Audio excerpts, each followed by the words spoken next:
ঈদ মানে আনন্দ, ঈদ মানে খুশি, ঈদ মানে নতুন জামা কাপড় পরা, হাত ভরে মেহেন্দি দেওয়া। হ্যালো এভরিওয়ান, আসসালামু আলাইকুম। সবাই কেমন আছো?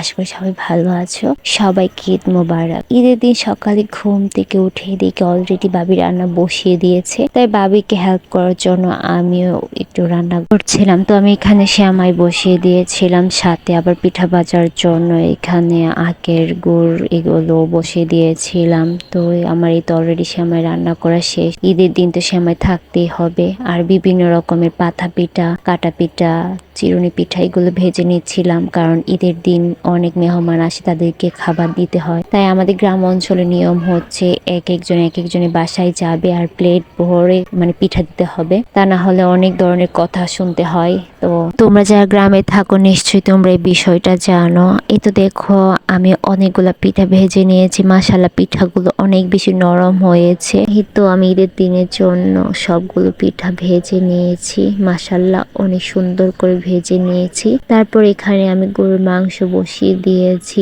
ঈদের দিন তো মাংসই হবে। তো এই তো আমি এখানে নিজ হাতে রান্না করছি সবার জন্য, কারণ সবাই বলেছে আমার হাতে মাংস খাবে। তো এইগুলা করার পর আমি চলে গিয়েছিলাম কাকার ঘরে, গিয়ে দেখি আমাকে অনেকগুলো পিঠা দিয়ে দিয়েছে। তো আমি দেখছিলাম কিরকম নরম হয়েছে না, কিন্তু দেখি শক্ত হয়েছে, তাই আর খাইনি। তারপর নুডলস দিয়েছি, নুডলস খাওয়ার পর আমি বাহিরে আসি। বাহিরে এসে দেখি মানে রাস্তায় পুরা মানে মানুষে ভরা, খেলাধুলা করছে, রাস্তায় মানুষের সমাগম। মানে সচরাচর এরকম মানুষ এলাকায় থাকে না, যেহেতু এখানে ঈদ, তাই শহর থেকে মানুষ গ্রামে চলে এসেছে। তারপর আমি চলে গিয়েছিলাম একটা খোলা মাঠে, এখানে একটু ভিডিও করছিলাম। তারপর চলে গিয়েছিলাম আরেক কাকার বাসায়, গিয়ে দেখি মানে আমার এক ভাইস্তা চিজ দিয়ে খেলা করছে আর বলছে সে নাকি হাতে রিং পরেছে। তার সাথে একটু দুষ্টামি করার পরে মায়ের আমরা সবাই মিলে আবার মাঠে চলে গিয়েছিলাম। আপু এসেছিল ঈদের দিন বিকালে আমাদের বাড়িতে, তো তাদের নিয়েও একটু ঘোরাঘুরি করলাম। আলহামদুলিল্লাহ সব শেষে ভালো মন্দ